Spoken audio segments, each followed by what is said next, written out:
En Drake Hollow todo gira en torno a estas pequeñas criaturitas en forma de cebollas o lechugas o como las queréis ver llamadas drakes. Son muy monas, sí, pero comen. Primero son niños, después adolescentes, después son adultos, ancianos, hasta que se retiran convirtiéndose en estatuas. Pero hasta ese momento, y como he dicho antes, comen, y comen mucho cuanto más crecen, como es obvio. Pero a la vez se les hace imposible de mantener en una cifra mayor de 2 o 3, por lo que cuando son más y la comida escasea, pues adiós muy buenas. Y nosotros no queremos que eso pase. Y ahí es donde entro yo. Así que en el día de hoy os enseñaré cómo evitar que vuestras lechugas o drakes se mueran de hambre y sed, lo que os permitirá explorar y lootear más tranquilos sin estar tensos por la falta de comida. El truco consiste en unas reglas básicas. Al fin y al cabo, los drakes son lechugas, pero no unas lechugas cualquiera, son mágicas.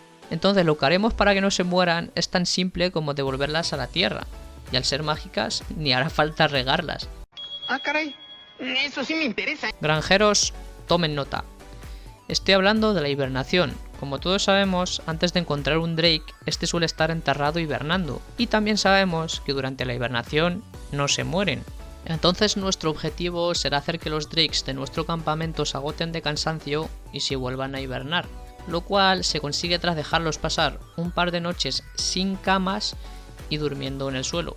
Una vez agotados, se irán a una isla cercana o en el mismo suelo de la base y se enterrarán, volviendo así a hibernar, y adiós problemas. Pero ojo, no agotéis a todos, también es importante quedarnos mínimo con uno para que haga ciertas tareas de construcción y mantenimiento en la base.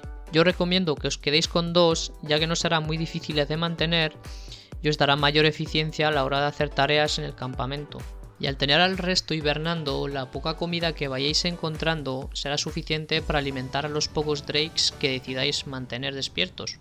Y los que tengáis hibernando los podéis despertar cuando queráis, así que cuando os vayáis a mudar de región no os olvidéis de despertarlos, si no se quedarán ahí para siempre y no los podréis recuperar.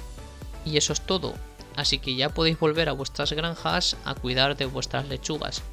Pero sin antes dejaros un buen like, suscribiros si aún no lo estáis, activar la campanita para que no os perdáis ningún truco de estos y nos vemos por supuesto en el próximo vídeo.